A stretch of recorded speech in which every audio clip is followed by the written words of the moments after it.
So I want to know, first off, what you prefer with this question I'm about to give you, and then what you think scouts prefer. Okay. Because there's a lot coming out here going into the combine regarding some prospects. Jalen Carter will not work out at the combine. Bryce Young won't throw. But C.J. Stroud, Will Levis, Anthony Richardson will throw. Just came out, Hendon Hooker will not participate. Bijan Robinson will participate. That's a lot there with a lot of prospects there. Is your preference to see them work out? Absolutely. Or what do you think a scout's preference is? I think it's absolute. Look, I think for Bijan Robinson, it's just so obvious. You're a running back. It's a non-essential position. The more eye-popping data you can put out there, all you need is one team to fall in love with you to get that first-round selection. For quarterbacks, I have never understood why some are reticent to throw in basically a 7-on-7 setting. You're not going to get hit. You're going to be asked to execute easy throws on an empty football field. If you don't do that, it makes me think less of you. Sorry, it just does. I think throwing could help or hurt Anthony Richardson. He has to prove that he can do what I just talked about and do it accurately. You know, C.J. Stroud should want to do it. It's his calling card. Now, the Jalen Carter thing is different. If I'm Jalen Carter, I'm a big human. I am a massive defensive tackle. I've put it on tape, and I've done it against the best. You can enjoy that. I think it's different when you're trying to be a quarterback, climb the ranks, and I think it's certainly different for a running back. If I were a scout, I wouldn't like it. If I were going to draft a QB and they did not participate, I would not like it at all. One more combine issue here. The NFL sent a league memo to all NFL teams in January regarding improper and/or offensive questions that happen to prospects. So what happens here now is if they're caught doing this, will be a fine of the minimum of $350,000, and they have to forfeit a draft pick no later in the third round. So possible first and a second round selection. Do you think that's going to prevent the "is your mother a prostitute" type questions? First of all, I'm going to need that in drop format. And second of all, no, because the NFL has proven they can't help themselves. They are the kings of self-indulgence. Somebody is going to ask us stupid. It happens every year. We read the reports of, wait, this player got asked what? David, I think it's great they're putting rules in because while I don't take the opinion of D. Maurice Smith, I think the combine has value. No, I'm not going to use the terminology he used. And I'm sorry. I think if you want to play football, that this is your line of work, this is the job interview, there has to be limits. And these teams have gotten way too comfortable with stuff that's just ridiculous. Hi, Evan.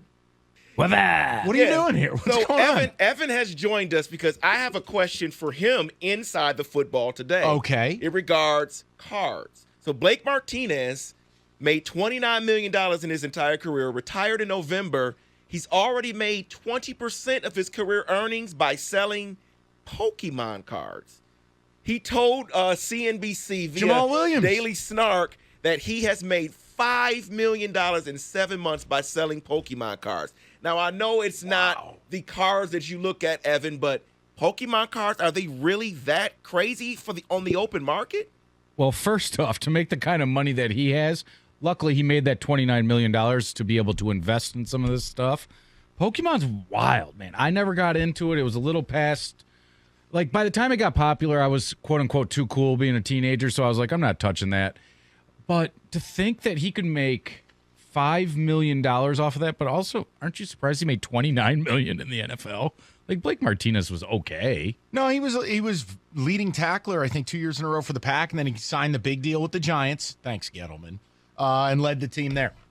It's crazy, but, yeah, man, if you got that's the stuff that Jamal Williams was talking about in the Green Bay pre-introduction. That type of stuff. Kind of. He likes anime, which is a certain type of cartoon that... We're losing people. Yeah. We're losing people but fast. Yeah, dude, $5 million? I know he sold one for $500K. Dude, you're a card person. That's your world. But I like sports cards. I thought it was crazy, man. But, I mean, to each his own and what people are willing to pay for it. I mean, Logan Paul, remember he bought like $5 million worth of cards and they were all fake. I don't know. But yeah, good for Blake, right? Save your body, buy some cards. Thank you so much, Evan. Appreciate you joining Put us that for on that a one. T-shirt. Okay. So let's get back to the real NFL here, because there's reports here the Chicago Bears have been approached by multiple teams about trading the number 1 pick in this year's draft, and Chicago is said to be leaning toward moving the pick. So I ask you now, on February 27th, who is trading up for the number 1 overall selection?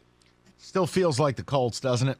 It does. Again, I think Irsay is just goofy enough to tip his hand, pay the price. I think they're the organization. Look, you can need a quarterback, but then you can be at an organizational crossroads where you've tried everything else. Desperate is different than need. I think Indy's desperate. They tried Wentz. They tried Rivers. They tried Ryan. They tried Foles. They've done it all. They are desperate to have a franchise QB that they can hang their hat on. I still feel like it's Indianapolis. Do you think the Carolina Panthers, under David Tepper, are desperate enough to give up a future first round to get ahead of Indianapolis? I do. I just don't think they have what it takes, because moving from 9 is way different than moving from 4. And if I'm the Bears, let's remember, I don't want to move down from 4. I want to be able to drop to 4 and get Will Anderson or Jalen Carter. If I go to 9, what am I selecting? And for Lions fans going, well, Mike, you can't say that. Really? Who do you want at 6? Half of you bird brains are talking about taking a corner. If I'm the Bears, I'm building from the tip of the sword. I got to get Anderson or Carter. I can't trade down to 9. Let's get to Derek Carr for a minute, because reports are indicating from Diana Rossini of ESPN that Derek Carr wants a contract with an average value of $35 million per year. But Albert Breer writes in his Monday Morning Quarterback that it might be hard for him to find that. So his guess, based on what the market has told him, would be that he'll be a starter somewhere, but at less money than he wants. Would you agree that it's hard for Derek Carr to get to $35 million per year from a team? 35, no. I view Derek Carr and Daniel Jones very similar. They're in prove-it phase. And I think Carr obviously has had more highs, has done some better things, but David, I'm not acquiescing to him, because the reality is I don't think there's a big market for him. I don't think there's a big market for Daniel Jones. Here's the offer we're making. You don't like it. I'm sorry. You think I'm really going to pay Derek Carr $100 million over 2 years or something ridiculous? No way. And let's end with a little fun here, because throwback uniforms are something that we love. The Eagles are bringing back the Kelly Green jerseys for this season. Cunningham era. Everyone loves them. Vi Sikahema. So if this is not your best throwback of all time that you want permanently back, what is? Okay. Off-board selection. And I'm not allowed to pick my own team, because the Giants desperately need to go back to the Lawrence Taylor era. What about the old Tampa Bay Buccaneers?